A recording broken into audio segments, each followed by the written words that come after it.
These are worrying times for Fawzia and her family. This has been the Al-Kurd family home for the past 52 years, but now Israel's High Court says they must leave the land to be turned over to Israeli settlers. This cannot happen to me. I will die here before leaving. Where are we supposed to go? The Israelis come here from all over the world and they say this is their Palestine and we, the owners, are thrown out. Who can think that's right? Who can accept their behavior?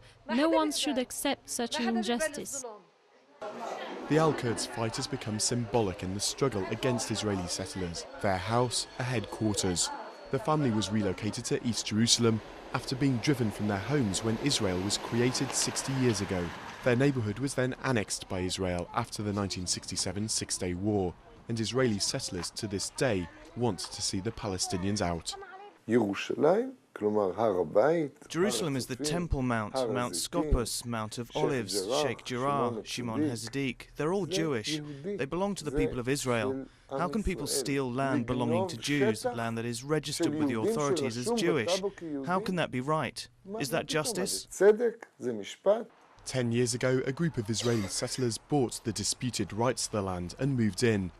The Israeli neighbours next door to the Al-Kurds don't hide the fact they're armed.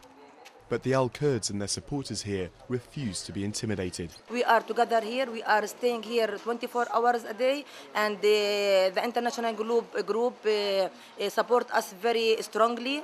The Al-Kurds are appealing to the Supreme Court. Its decision could also have a bearing on some 11,000 other court cases over the ownership of Palestinian homes in East Jerusalem. But for the Al-Kurds, the prospect of eviction remains very real indeed.